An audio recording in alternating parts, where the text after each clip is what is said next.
Hola, el día de hoy hablaremos acerca del humanismo, que es una corriente propia de los siglos XIV y XV. ¿Están listos?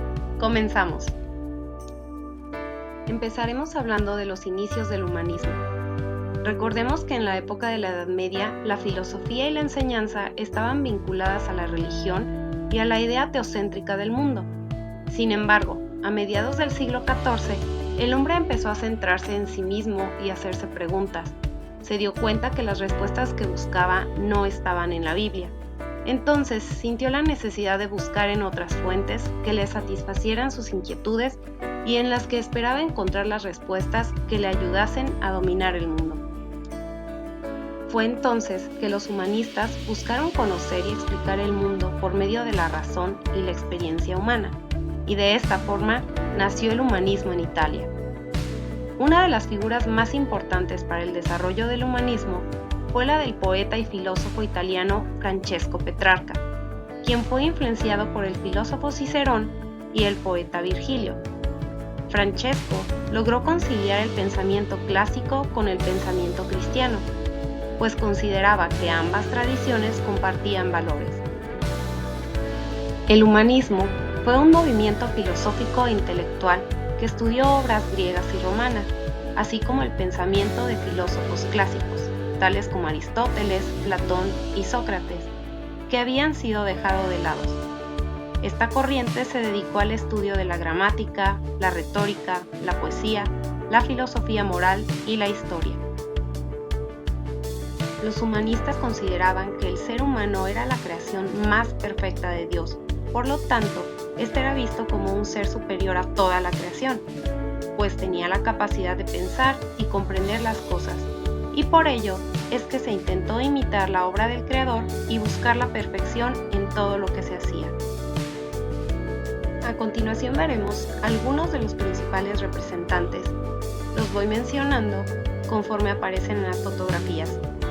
Tenemos a Francesco Petrarca, Giovanni Boccaccio, Dante Alighieri, Baltasar de Castiglione,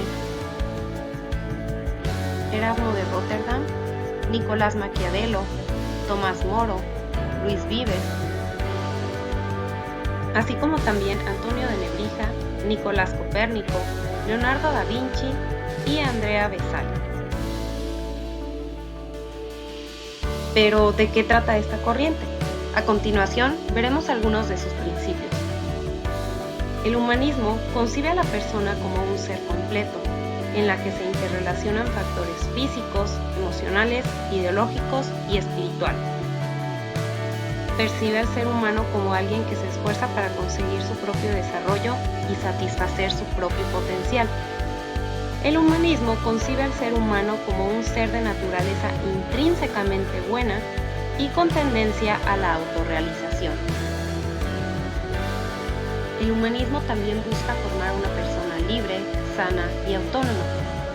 Tiene en cuenta el desarrollo de cada individuo y respeta el desarrollo de otros. Además, busca que la persona se reconozca como un ser humano único. Pero espera, ¿sabías que el humanismo también puede ser aplicado en el ámbito educativo? A continuación, veamos algunos de sus principios en cuanto a la educación. El humanismo considera la educación como un proceso intencional que implica la comprensión, afirmación y transformación del mundo del propio individuo. El humanismo trata de potencializar las cualidades que tenemos, respetando las voluntades de los alumnos, sus intereses, necesidades, así como su dignidad. También enfatiza la responsabilidad y compromiso del alumno a través de trabajos de investigación, elaboración de proyectos y tutorías. También nos dice que la educación debe ayudar a los alumnos a definir lo que son y decidir lo que quieren llegar a ser. El humanismo busca ayudar al estudiante a explorar su persona y los significados de sus experiencias. También pretende desarrollar la individualidad de las personas. Su meta es la autorrealización del alumno, reconociéndolo como un ser único, desarrollando la individualidad y potencial de cada uno. Esta corriente centra la educación en el crecimiento personal de los estudiantes. La enseñanza es de tipo indirecta, flexible y abierta. Esta promueve la exploración, las experiencias y el desarrollo de proyectos, los cuales son iniciados por el alumno con el fin de conseguir aprendizajes vivenciales con sentido. Otro de sus principios es fomentar la originalidad, creatividad e imaginación de los estudiantes. También nos dice que el aprendizaje se da por medio de la vinculación de aspectos cognitivos y vivenciales. Ahora hablaremos de sus principales autores y sus aportaciones a esta corriente. Iniciaremos por Carl Rogers, quien fue un psicólogo estadounidense. Él se dice que inició la teoría humanista. Rogers creía que todo ser humano nace con una potencialidad innata. También hizo referencia a las teorías del aprendizaje significativo y a su teoría de la personalidad. Rogers, en su teoría de la personalidad, hace referencia a 4 elementos. El yo, que es el concepto o el autoconcepto de uno mismo. El yo ideal. Este hace referencia al cómo nos gustaría ser, incluyendo nuestras metas e inspiraciones. La dirección interna, que es hacia dónde quiero ir. Y la incongruencia, es esa brecha que existe entre el cómo somos y el cómo nos gustaría ser. Esta teoría cuenta con 4 pilares. Veamos cuáles son.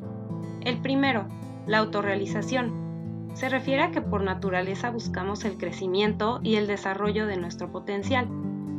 El segundo pilar es la experiencia subjetiva, que nos dice que cada uno de nosotros tiene una perspectiva única del mundo, basada en nuestras propias experiencias de vida, y que debemos reconocer y validar nuestra propia realidad y la de los demás.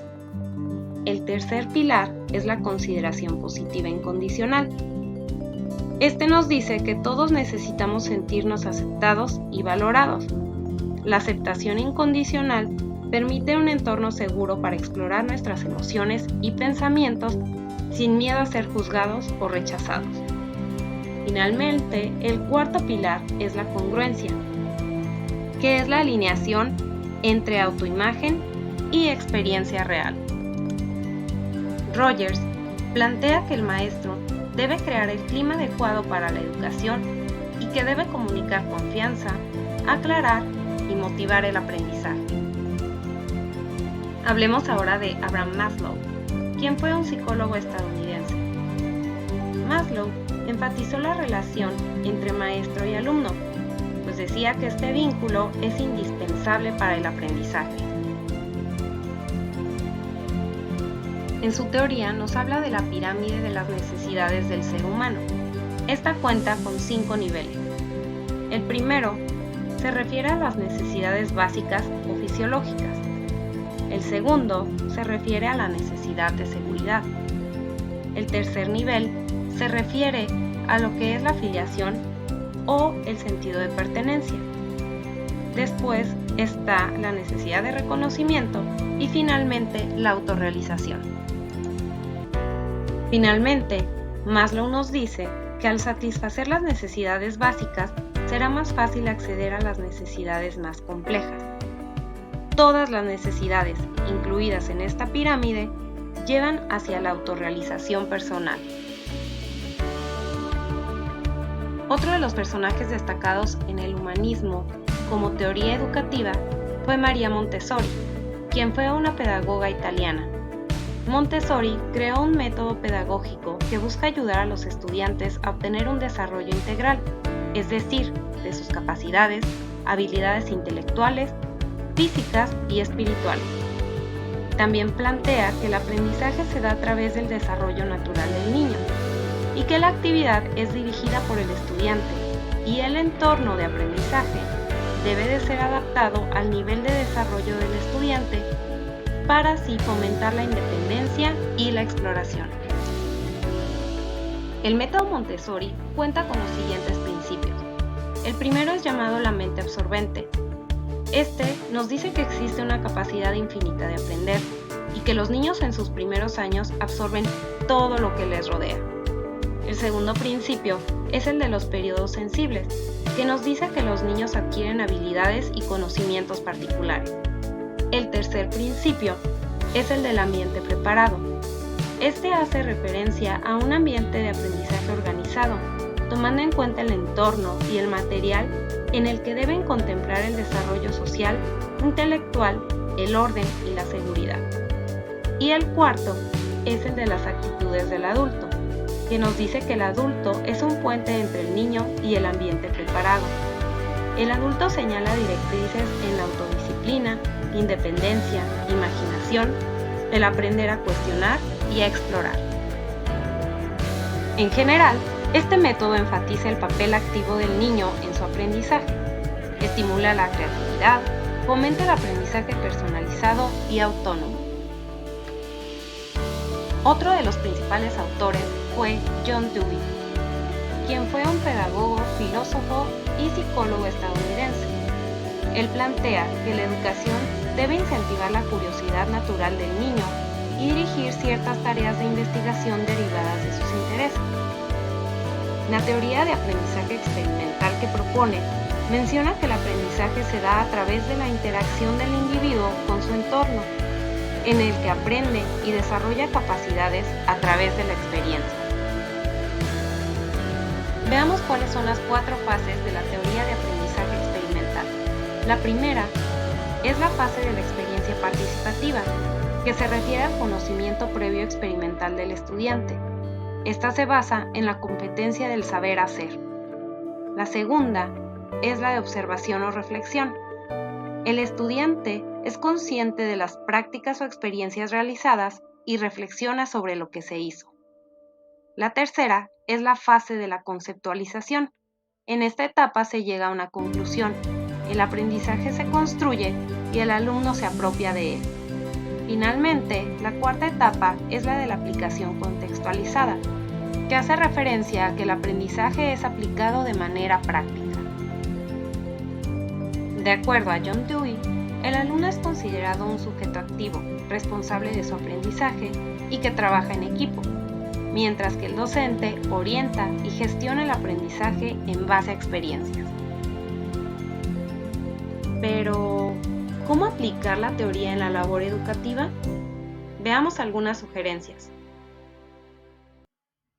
Primero, conociendo a los estudiantes, sus intereses, experiencias y necesidades. Esto se puede lograr a través de la aplicación de encuestas, entrevistas y actividades de diagnóstico a principio de ciclo escolar. También, creando un ambiente de respeto y confianza en el que los alumnos se sientan con la libertad de hacer comentarios, preguntas, participar sin temor de cometer errores y sin miedo a ser criticados. También utilizando métodos y actividades que involucren la participación activa de los estudiantes en el proceso de aprendizaje, pues en el humanismo, el profesor deja de ser un transmisor de conocimientos para convertirse en un facilitador de experiencias y actividades que le permiten al alumno explorar sus intereses y habilidades.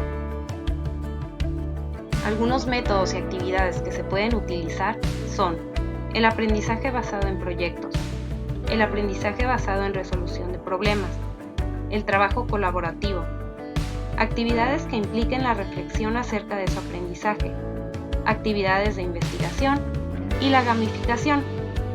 Esto va a lograr que el aprendizaje se dé de manera lúdica y divertida.